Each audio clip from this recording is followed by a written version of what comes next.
Hey, welcome to Jamie and Chris Don't Be an Idiot. I'm Jamie. This is Chris. So, Chris, what's going on? So this is kind of interesting. I got a check back from the federal government. I wish I could get a check back from the federal government. Right? Everyone does, right? Yeah, but somehow I overpaid taxes.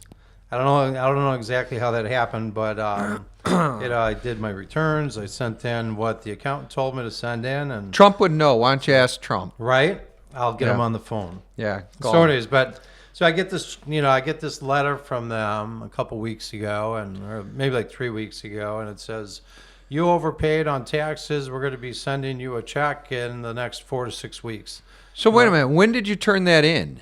So Did you turn that in April 15th? No, I always do my taxes in October, so I do an extension. Oh, so you just did it? Yeah. And then they said, yeah. well, wait a minute. I have been waiting on a updated return since May where they owe me over $20,000. Right. So maybe that's the problem. And they didn't owe me that much. I haven't gotten anything from them, and they say they haven't even processed my return. Wow. And I can't get a hold of anyone because when you get into the system now, you can't get a human to save your life. And that's interesting. I wonder, because they have you send it in all these different places, depending on, what kind of tax return it is or whatever. But mine all end in like, hey, thanks for calling the IRS. We'll screw you later. Right, exactly. And so actually that's kind of funny because I got this letter from them saying, be on the lookout for a check. And, the letter wasn't like, thanks for the free loan or anything. It was just like, and if we pay you interest, make sure to claim it. Oh, yeah. Thanks. And we're going to stuff it up your butt later, Exactly. I knew this one guy down in Kansas City, I think it was, and he was telling me he worked in the private sector in the insurance industry for decades. And then he took his last job before he retired at the IRS. Oh. And, going from the corporate world to the government IRS world, it was just such a joke. Yeah, yeah. I tell you, it's funny because I've been audited a few times with companies and everything, and by the feds or the state or what? Well, this one was the state, but I think it's kind of a funny story, and I'm not going to tell you the company or anything like that. But so this guy comes in and he's like, "Hey, I'm here with the state." Actually, it was Illinois. It was Illinois who was coming up to Wisconsin to audit a company I owned. And for sales tax or what? For sales and use tax, right? And excise and all that. So the guy comes in, he's like, well, I'm going to need, a room to sit down, and I'm going to need your papers. I'm going to need your accounting person to kind of be at my beck and call. And, I remember this. Yeah. And I was like, okay, not a problem. Come on in. I'll put you in the conference room. So I put him in the conference room. The first day. It's winter, right? It's winter, yeah. Mm-hmm. And the first day, the guy is like, he's like, I need this, I need this. He goes back and forth, and then, he leaves for the day, and I'm like, how can I make his life as uncomfortable as possible? Because he's making your life because he's screwing me, and he's making my life uncomfortable, right? So what I do is I turn the thermostat down, and I hide the thermostat in the ceiling, and I turn it down to as cold as I possibly can get it so that almost the air conditioning's kicking on. And so this guy comes in my office the next day and he's like, wow, the conference room is really cold. And I go, I just don't know. I'm like, I can't get it.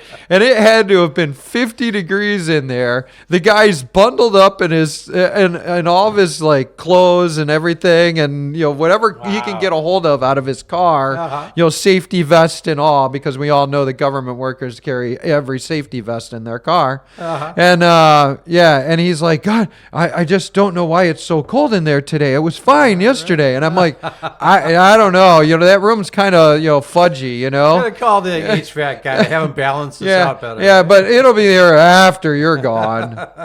So yeah, that's frost on the windows. Yeah. Thank you, Illinois. Hey, come after me for taxes again.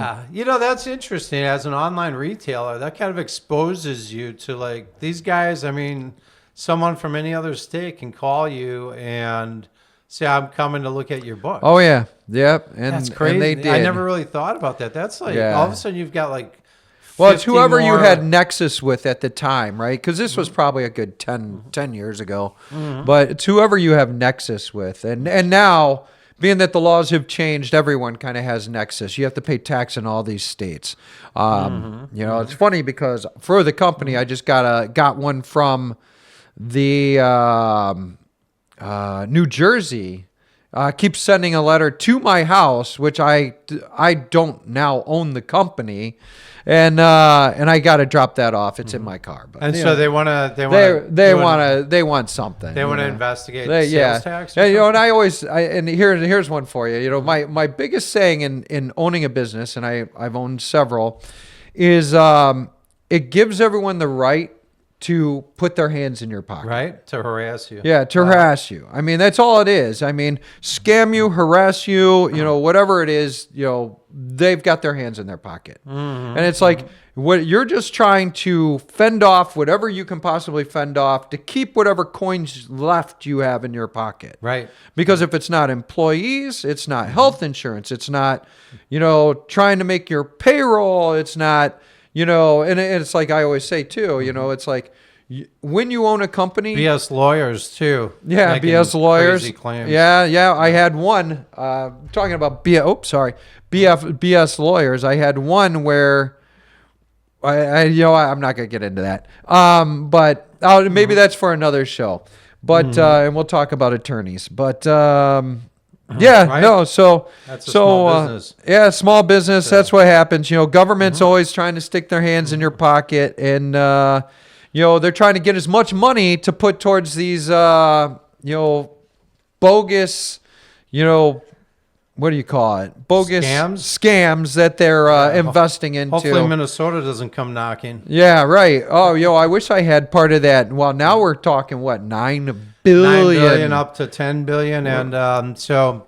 Yeah, but just Tim Walz is not responsible for any of this, even though he was in power, He's right? like, well, the buck stops with me, but it's not my responsibility. But that's an overstatement. Yeah, okay. Hey, Walz, you are an idiot. He's the ultimate goober. You are the ultimate idiot. And so now 100 mayors, a lot of Republicans. 98. Let's get the number right. I saw two more came up. I saw the guy who started everything on TV today, and he said they're over 100 now. Oh, over 100. So, okay. Yeah, and so you have some independent and Democrat mayors who are just saying, we're at our limit. You guys are giving us unfunded mandates. You're mismanaging the money that we send you. Sure. And our citizens are struggling.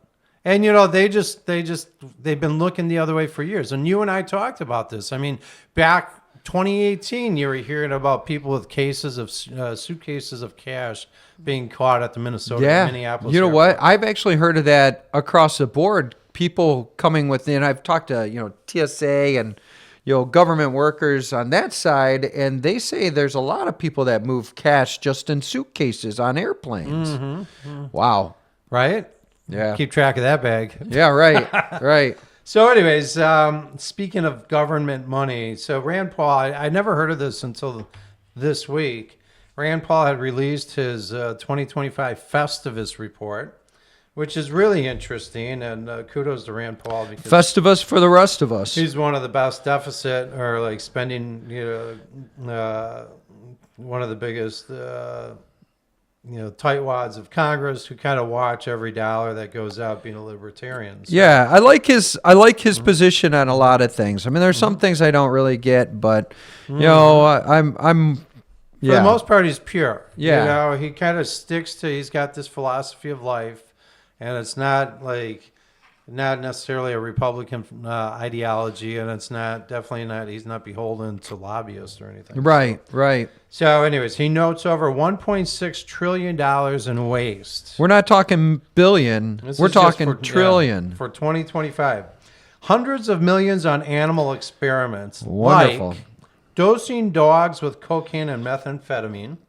I've always wondered what my dog would do on cocaine. I know. That's worth millions. We got to spend millions to figure that one out. Yeah, and it's why he cringes every time we bomb a boat off the coast. Right? Yeah, and they're talking hundreds of millions here. Teaching ferrets to binge drink alcohol. You just put them in a fraternity Hey, house. you know what? What about that raccoon a couple weeks ago? Right? Why can't we run an experiment on him or her? We should be spending millions on that, right? Right. He's actually doing the test for free. So, and then brutal gain of function style experiments on dogs, monkeys, rats, and other animals, which Fauci always said we don't do gain of function research. Yeah. And Thanks, so Fauci. He's got over $14 million to make monkeys play video game style like The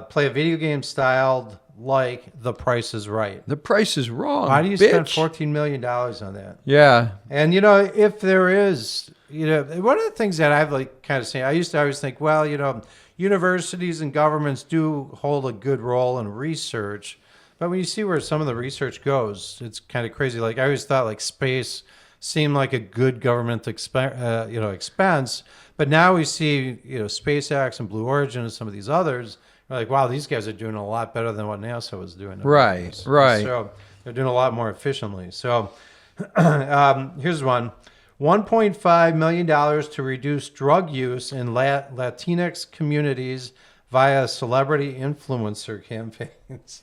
So they're going to pay all these influencers to talk badly about drugs, I guess. $1.9 million on a hybrid mobile phone family intervention to reduce childhood obesity among Latino families in Los Angeles County. Thank God. I have been calling for that for years. So this is federal money just going to Los Angeles County. I know. So you have this intervention. So someone lobbied for this shit. Or somebody, how do we even write this in? This is all the pork. I'll give you my vote on that if you give me $1.9 million for this, right? Log rolling, as they call it. Oh, log rolling? Yeah. Never heard that one. $2.9 million to study the effects of screen time on toddlers' development. So if they're sitting there playing around with the iPad, they spend 2.4. I mean, I wouldn't mind hosting some of these studies for that kind of money. Yeah, why I'll not? write reports. $1.5 million for a cartoon series in Pakistan about climate change. Now, they should put it about sexual genders, for Pakistan. I'm sure he didn't list it. They'd love that. Like when Doge exposed the transgender cartoons in Peru or something. So, yeah, wonderful. I would have to guess some of these probably met the chopping block on from Doge, but the money went out the door before they could stop. Right, it, right. But the worst thing of all, $1.22 trillion in interest payments on the debt. So it's something like $70,000 a minute or something. I mean, it's just an insane amount of money that we are paying on our debt. Right. And this is to countries like China, Japan, the UK, I think our biggest creditors. Holland owns a bunch of our debt. Didn't we find that out? Yeah, I think so. It was so so for years, a lot of these countries we've been paying for their existence in the UN and NATO and stuff. And then they turn around and they lend us money. Yeah, they screw us, right? And it's funny that because we're paying for all this stuff. Yeah, right. Makes no sense. But 1.22 trillion. I mean, that's one of the. I mean, that's such a huge number. It's that is a huge number. That's like a million. So. Yeah. Well, you have that in your bank account. Yeah. Elon Musk is going to get there soon. Right. So anyways, so speaking about money, I've been hearing people talk about electricity rates are wow, really bad. And I have to tell you, mine feels like it's gone through the roof. I just looked at mine yesterday, and it was $469 for the month. Wow, that's a lot of money. Yeah. And so, and I saw Chuck Schumer. Obviously he's just a lying blowhard kind of guy, but he was on TV saying, Trump has an affordability problem. People are getting hit with huge electricity rate increases. So I looked at it and I checked to see, how do the most Democrat states versus the most Republican states compare? It's a good Good Right. thought. Right. And so the 5 states for the Democrats were Vermont, Hawaii, Maryland, Massachusetts, and California. Those are the top. Those are the top biggest Okay. Democrat states. Yep. Not necessarily the biggest rates, but just the most Democratic states. So Vermont, so paying per kilowatt. I think a lot of people are probably paying 15 to 17 cents. If I had to guess what the national average is per kilowatt.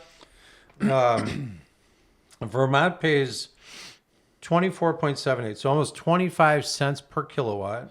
Really? Hawaii is close to 40 cents per kilowatt. 40 cents per kilowatt. I mean, Guess a limited probably, area. obviously it's an island. It's Right. just like Nantucket and Martha's Vineyard. Everything costs more on islands because you have to ship it over there. Probably, you've been to Hawaii, right? Yeah. And yeah. so, Once. they say Hawaii's got this perfect climate. It's like high of 80, probably low of like 65 or something. Right. Right. So you probably don't need much air conditioning, or you don't need any heat. So they sock it to you when you don't. So fortunately, you don't have that expense. But the delivery charge, I think on that, but you'd think that they would have some big solar fields or something. Over Right. there, but California, number 2. they should be able to capture some electricity, some energy out of those volcanoes. Yeah. But, in tidal energy and things like that, where Right, and right. solar Hydro, energy yeah. and hydro and wind energy. You would think that would be the main, and those are supposed to be like low cost alternatives, green right? alternatives, Yeah, right. right. And it's like I don't see it here. So Maryland was at 22.3 cents. Massachusetts is at 31.37 cents. California was at 33.6 cents. Hey, Californians, get out. That's really expensive. I know they're supposed to have all these green initiatives and everything. And but I have to say, as a person who owns a property in one of these states, It's not California. it's interesting because I pay less than the national average, and I think this is I got this mini split system, heating system Sure. that I put in the Yep. in the property, and the state gave me $10,000 to put the stuff in. Nice. It cost me like $11,700 to install it. Yeah. And the state gave me, but what they do is, everyone else sees a charge on their electric bill, to fund this program. Okay. And so it's like I've seen people on Nextdoor complaining. It's like, what is this? It's like you're just paying. You're like subsidizing everyone's heating systems, and you have to agree with it. But here's another kicker. I was in a store one day, and there was this person set up. They're like, oh, we are offering a green alternative to the electric supply, and if you sign up, we'll give you a $50 gift card. And I was like, okay, I'll sign up, right. I said, I'll try it. And they're like, yeah, we have very competitive rates and everything. And so it's interesting. So I went through a year, and then all of a sudden they were gonna bump my rates up. And I called them, and this is the crazy thing. I bumped them, they're all government subsidized, right? Sure. I called them. I said, "Well, I'm done with you guys because you guys just jacked up the rates." They're like, "Oh, well, we can change that." And then they offered me a lower price. I said, "No, it's not good enough. I'm still leaving." Well, then they go lower. I like to be equal with the regular supplier. And I said, "No, I'm still not interested because I'm going to have to do this fight next year." Right. And they're like, they actually went lower than the normal electric utility. Really? And so I'm paying below rates, which are subsidized from either state or federal government. And so, it's like you can't normally call up your utility and say, I need you to lower my kilowatt rate. Right. But in this case, they're getting all this free money. They're like, yeah, we can negotiate. Well, it's funny price. you say that because I did that with the cable company Right. here. That's Yeah. what it reminded me. Yeah, Cable and I companies, negotiated your it cell down. phone company, And they kept whatever. going, no, and I'm like, well, I'm getting $50 here, and they're like, no, and then they're like, well, okay, oh, no, what? I'm like, cancel it, and they're like, okay, $50. Right. Exactly. Give me the best rate to begin with. It's all a big game, right? Yeah. And so, anyways, I was shocked. Pretty interesting. That I called to cancel and ended up negotiating my per kilowatt rate. Yeah. And So did they negotiate that for 1 year, or is it like now you got? I think it's for 1 year. So now you got to go back to in the spring, till. I'll probably have to go back, but still, I mean, I did get lower for because, quite frankly, it's like one of the most expensive utilities in the country, and I'm paying under market rate. So, yeah, Funny. That was just kind of a lucky stumble upon that. What are we per kilowatt here? I think around, I don't know, 14. I couldn't remember. Like that. Yeah. So, okay, so the Republican states. So the most Republican states in America are Wyoming, West Virginia, Idaho, North Dakota, and Oklahoma. These guys are like basically about half the price of what all those blue states are. Because Wyoming's at 15 cents. Right. West Virginia's at 16 cents. Idaho's at 12.46, about 12 and a half cents. North Dakota's at just under 13 cents per kilowatt. Oklahoma's at about 14 and a half cents per kilowatt. Sure. I mean, compare that. I mean, so if you doubled that, that'd be like 29 cents. That's lower than 4 of the 5 blue states. Yeah, right. Interesting, right? Yeah. So it's like, and so then you think, I mean, it's like I kind of told you this, they're funding these different, they're paying to like have people change their heating sources. They're subsidizing these green programs and stuff like that. And so, because you wonder why those states cost more, and because that's partly because they have these programs, right? So Sure. It's like why are the Democrat states so much more? Renewable portfolio standards and 100% carbon-free clean energy mandates. I have to say, with the mini splits, I don't know how much more efficient they are, to tell you the truth. Right. I'm not totally convinced by that. I mean, it's like, I think they only have so much power. I think that if it gets really cold out, I think they struggle to keep up with things. Oh, really? Okay. So restrictions on fossil fuels and nuclear, which I think some of the nuclear is starting to change. Yeah. Because fusion versus fission. Right, exactly. Especially when you start thinking about fusion. If we make big progress on that. Yeah, that could be a winner for us. High transmission and distribution costs, like urban density, urging power grids and things like that. So sure. And then here's one that reminds me of problems in New England: high natural gas import costs. They have these, and we have the number one natural gas source in the world, and right? they sit there, like the Massachusetts governor says, like a while back she was bragging how she shut down pipelines and stuff. And then she's like, well, I didn't shut them down, whatever. I remember that. Most people are like, you shut these down, now we're dealing with all these expensive costs. And she's like backtracking. Yeah. Like a typical politician. Doubling back, right? Yeah. Right. Oh, shit. I didn't say that, did I?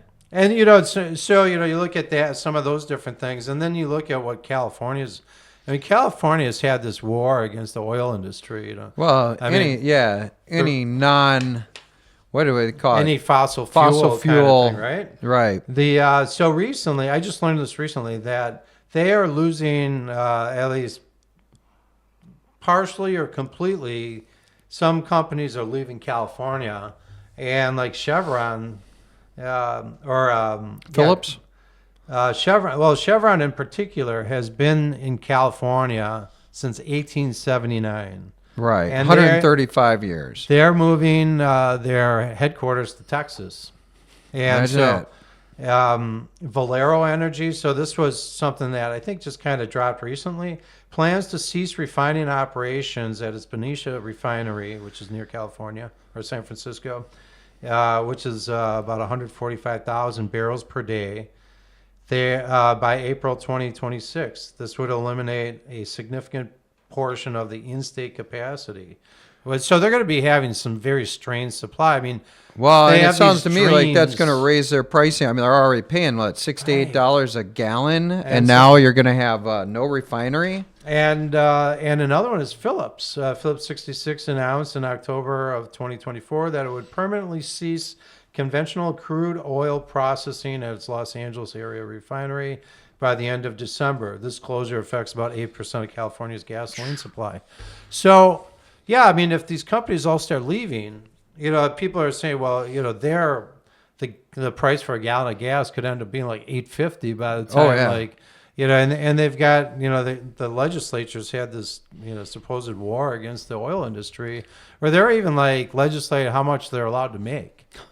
I mean, this is like communism. This reminds me of the rolling brownouts that they had, when Enron was in there, and just like ludicrous. This is just, and so how to screw the regular guy over and over again and have him take it. That's what California forced them to is. buy an expensive EV, right? Right. But still, even that, like you're talking about the brownouts, they don't even have the ability to produce the electricity that they're talking about. Right. I mean, look at their electricity rates. I remember when they were telling people not to plug in their electric cars because they were having electrical problems. Right. So how does that work? Yeah, like you guys are talking out of both sides of your ass. And they say that it's possible because I don't know that there are any pipelines that lead to California. So like if they run everyone out, they could become dependent on overseas oil coming from tankers that they would have to like burn a lot of energy to get it across the ocean, because there's no pipeline from Texas or Oklahoma or some of these oil producing states. If you guys think about it, it is comical how they shoot themselves in the foot and they show you this hand, and this hand is constantly stabbing you in the back. And it's all short-sighted. It is. It's like it makes no sense. It's like deficit spending. Do your research on this, because they're making us all look like idiots. And one of the big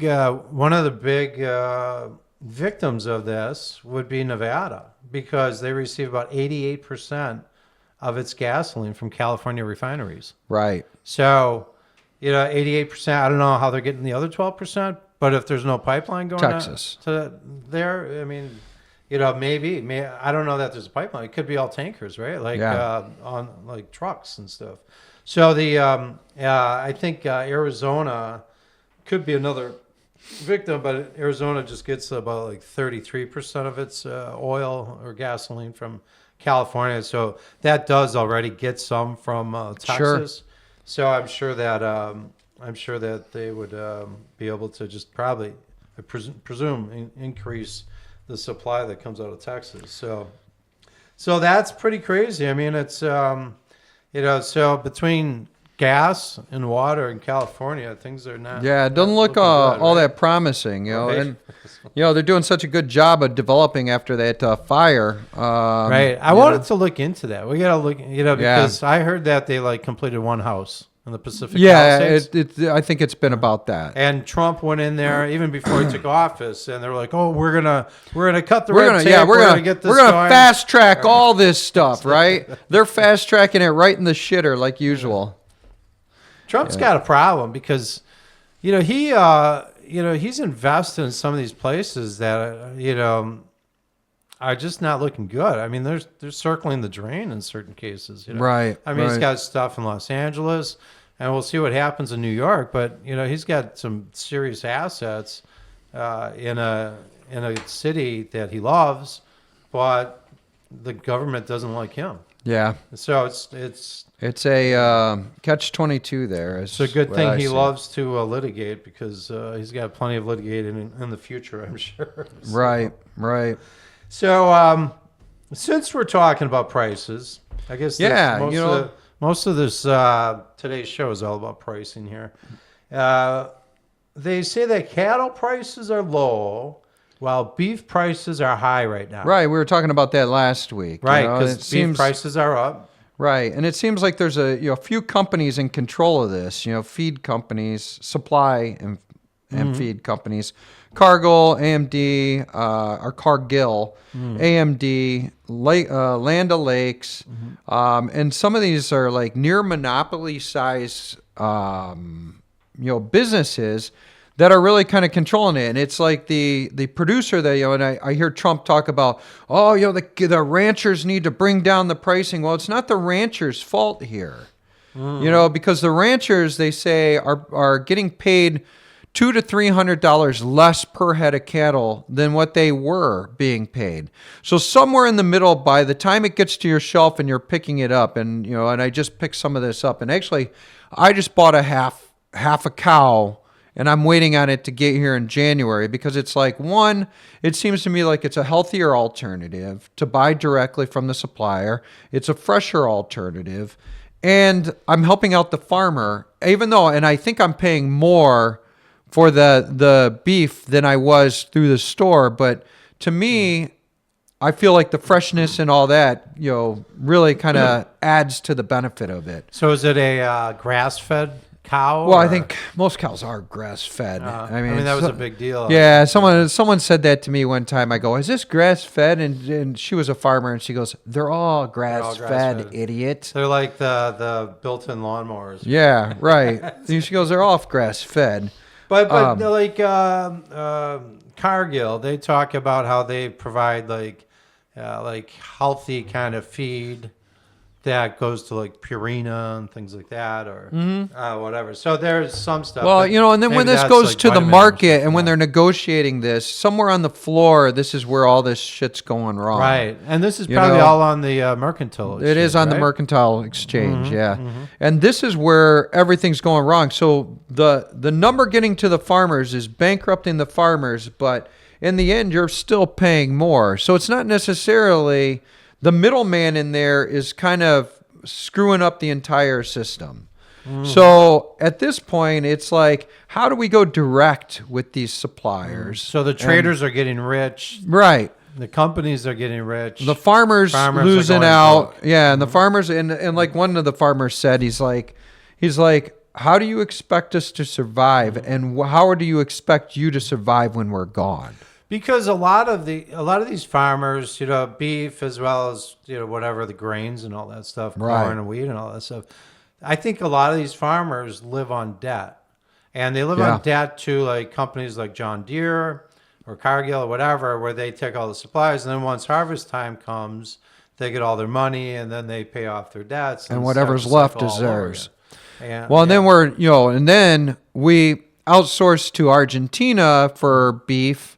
And we still have the same amount of supply here, but we try to drive it down, but the price never even drives down when we get to Argentina and bring it back. So there's something broken in here, and somebody needs to investigate this, and somebody needs to go around these center channels or the middlemen. And always the middlemen screw things up. Like, I mean, in most industries, and that's how like I started a company, and I kind of alleviated the middlemen, where everyone was like, "Oh, you can't do that. You can't do that." Well, what says you can't do that? I mean, these people know nothing, and then you just got to find your way around the system. But I find the same thing to be true with the the food industry here, and I see it with the cattle ranchers getting paid less and the market price going up. So at this point, what do we do about this? Right. It would be great if you guys want to reach out and let us know what you guys think about this whole thing and what's the answer here. Right. How do we get our farmers more money, the middleman less money, and the end user a better product with a better price tag? And I think a lot of it ends up, it's almost like, a conspiracy. It seems like almost like a conspiracy where people, corporations figure they'll squeeze these folks out, then they'll buy out their farms. And then they just become these big corporate farmers. I mean, back in colonial days, like 97% of citizens in the United States were farmers, basically. Right. And there's only like 3% who actually lived in cities. Obviously, it's about exactly the opposite of that now. But I think we've been seeing this trend for decades now. Right. Where I mean, my father-in-law was a farmer, and he was happy to not be a farmer. Yeah. It's like I mean, these guys are hard-working Americans. Right. Early hours, late nights. Yeah, it always blows me away. Sometimes it's like you're driving by their farm and it's like 9 o'clock at night and this guy's still out hitting it, know? Right, and exactly. He's been up since 6. Right. So that's so anyway. These are literally the unsung heroes. So how do we get them more money and get the American public better product? Right. For a lesser price. Yep. So, okay, so sticking on pricing. Yeah. This gold and silver. So, a few years ago, I started watching gold and silver, and I'm just stunned at what's happening here. And have you been watching this stuff? I have not. I don't own gold, and I did see a story on gold the other day, which was interestingly enough because there's not that much gold in the world, frankly. And it's just going crazy. And I think part of it, it's been going. Part of it is that I think it's the lack of confidence in the U.S. dollar. Yeah. Because just like Bitcoin has gone up, they see it as a store of value. Gold is going up. And and I've always wondered about silver. And there's no gold standard to the dollar anymore, is what you're saying. Right. Yeah. And so it's as the dollar goes down in value and buys less, people are buying gold because they figure, well, gold, it's a tangible good. Yeah. But the funny thing is that when I was a student, I used to sell gold jewelry. And so I used to be kind of in touch with it. Did you sell anything to Mr. T or anything? No, but I did buy some stuff from some wholesalers down in Illinois. But there you go. But the at that time, gold was like $3.90 an ounce. Yeah. And then I remember during the Clinton years, it was down to about $2.90 an ounce. And so, anyways, but now all of a sudden it's around $4,500 an ounce. Wow. And so it's funny because one of my kids. I still have a good supply of jewelry, and just in case everyone open up a store as a retirement gig, and I think that stuff kind of goes through trends, Chris. It's probably not the same. I'm not buying any specific I'd fashion statements. Melt it down. You have ropes and Figaros and stuff that's kind of timeless. But one of my kids grabs a gold rope.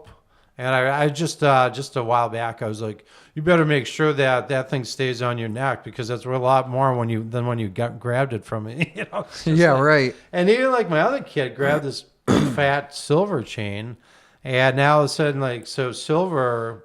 I mean, just I want to say in the maybe what is it say February, March of 2024. I bought some gold and silver bars and bullion and that stuff. Yeah, right. And even at that time, gold was maybe $2,100. Now it's at less than 2 years later. It's more than doubled.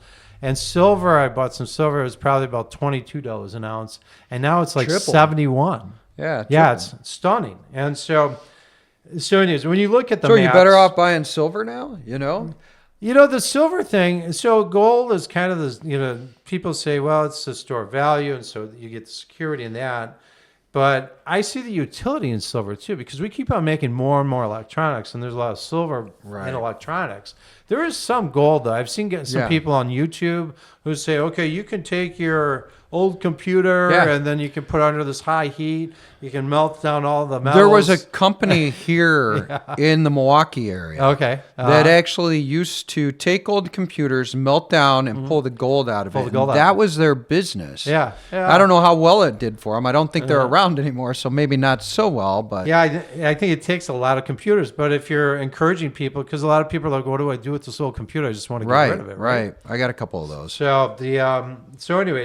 so there is some gold in there, and but you see, but there's a lot more silver, because there's a lot of silver solder and all the stuff that's used out there. So I always saw the utility also and I used to think, why is it doesn't make sense that silver is so cheap, but so some people think that the markets have been artificially suppressed, which has happened in the past.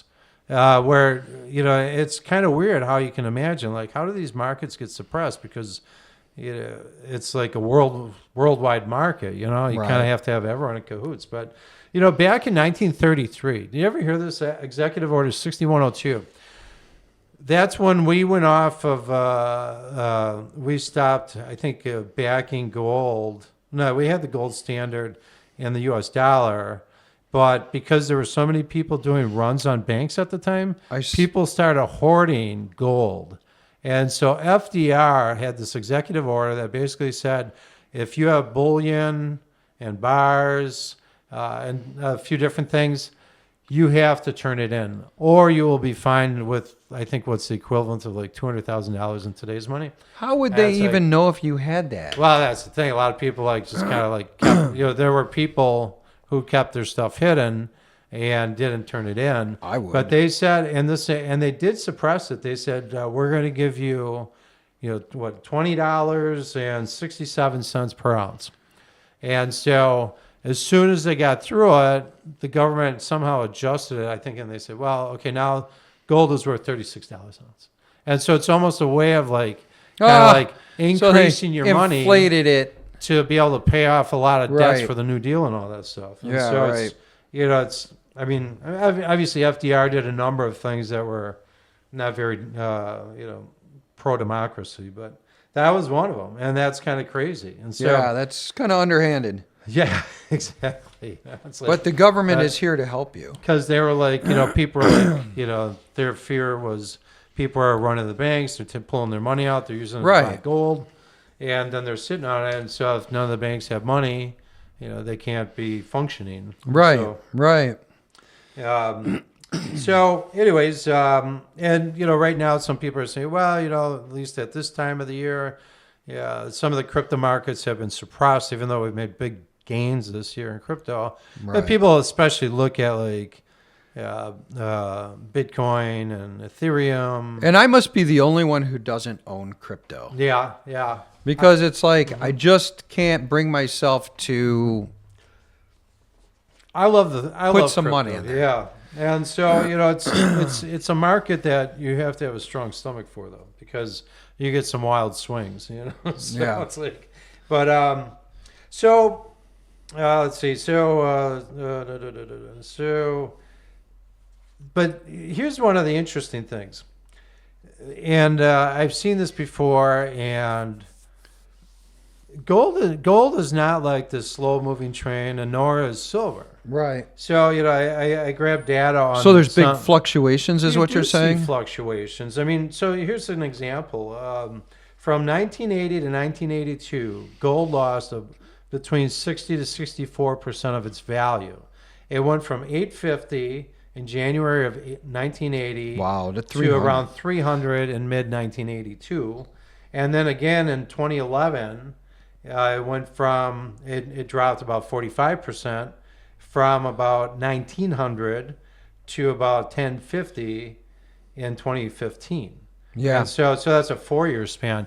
But I remember when that was happening, and like that's when you started seeing all these gold stores pop up. Yeah. Right? Yeah. Like, we'll buy your gold and everything. Yeah. Right. And I remember my mom, she like gets pulled in by these ads. She's like, I got a bunch of gold that, I never wear it. So I think I'm going to go sell it.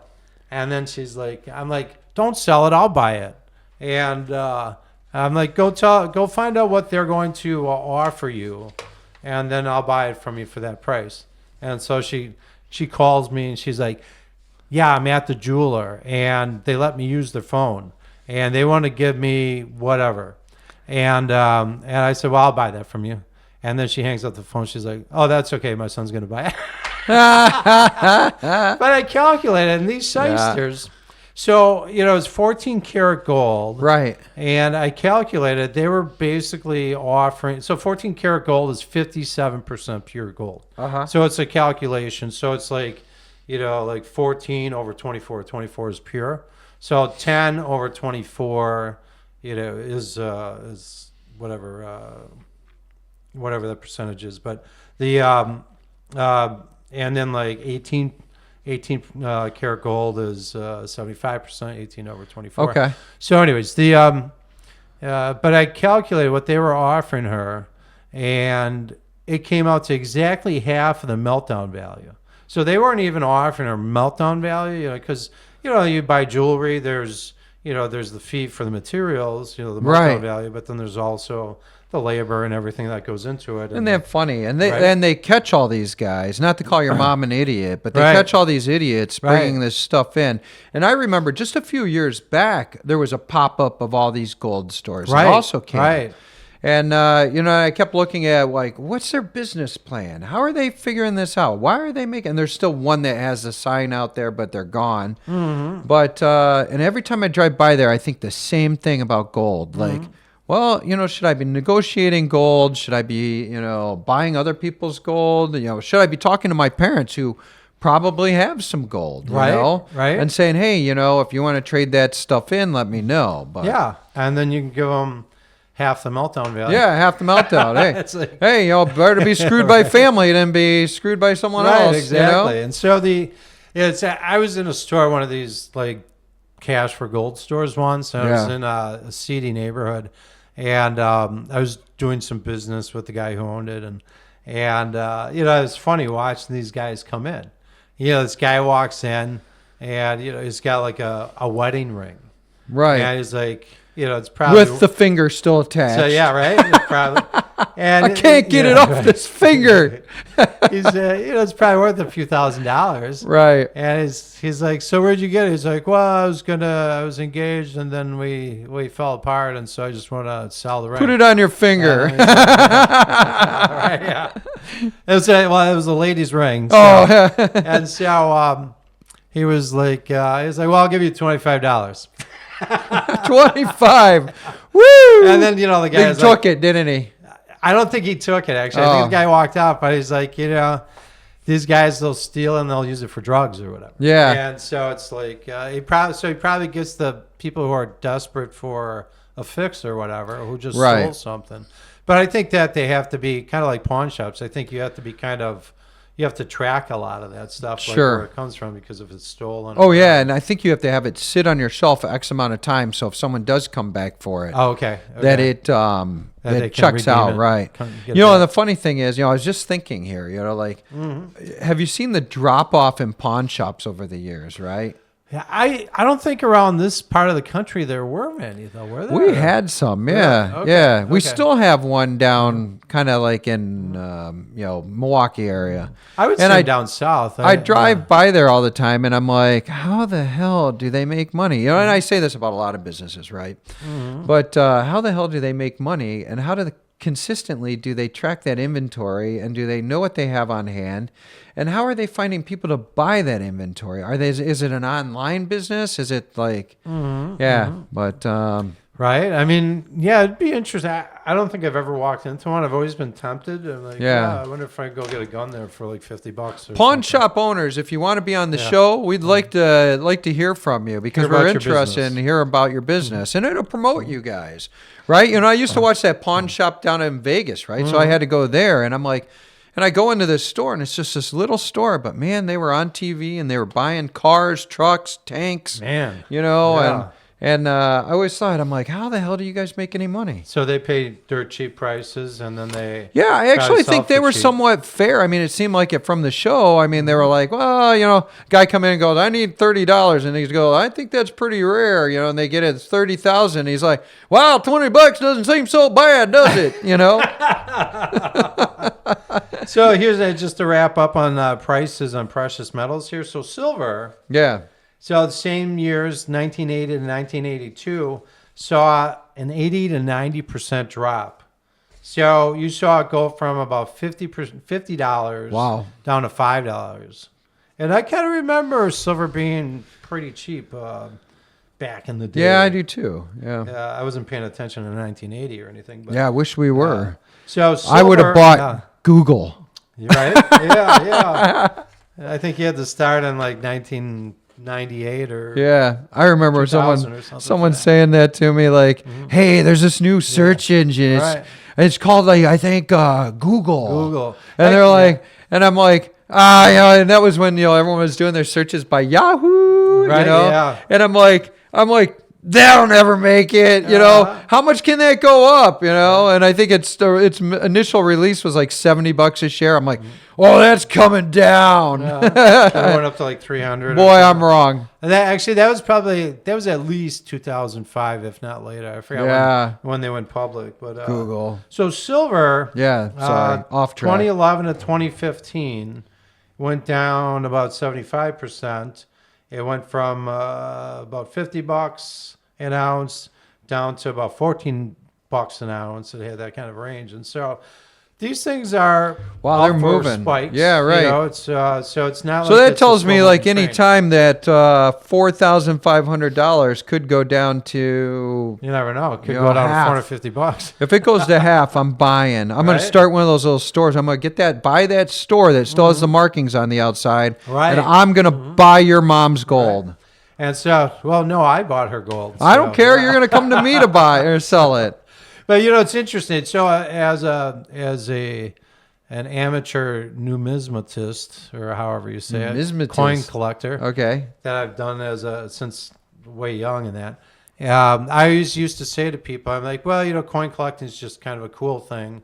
You do it not necessarily for the investment. You do it because I got this coin from 17 whatever, or you know, Yeah, right. Morgan had dollars or whatever, which are just kind of cool pieces of history and stuff. Yeah. And but all of a sudden now, I mean, the big amount, you know, in a lot of cases, it's the How much is a inherent value. How much is a silver dollar? How many ounces is that? It's basically an ounce. It's just under an ounce. It's like So you're just a saying little for penny. every one of those silver dollars, those Morgan dollars. It's About $71. $71 right now.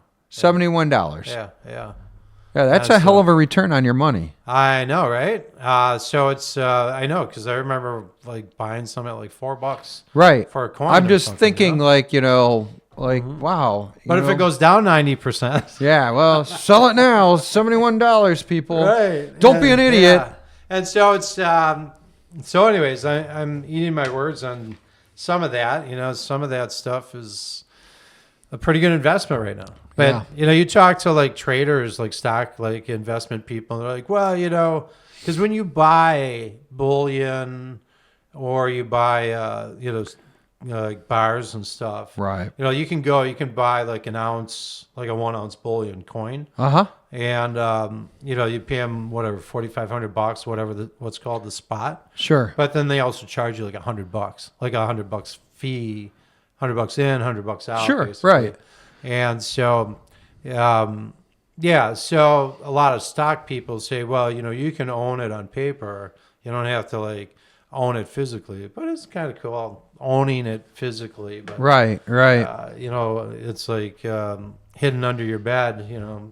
Yeah. Yeah. So anyways, so that's it. That's all I got today. Hey, well, and this is our Christmas show and Right. holiday show. So we'd like to wish all of you guys a happy holiday and a Merry Christmas to all of you. And And maybe if you get some good cash for Christmas, gold. maybe invest it in gold. Or Ladies, silver, ask your husbands for gold. but never take our advice, because that would be being an idiot. Yeah. Because it could go down.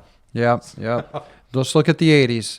Thanks a lot. Like and subscribe. Listen to us on Apple Podcasts and Spotify. Yeah, not Shopify. And YouTube. And YouTube. Appreciate you commenting. Give us some ideas for other shows. Thanks a lot. Bye-bye.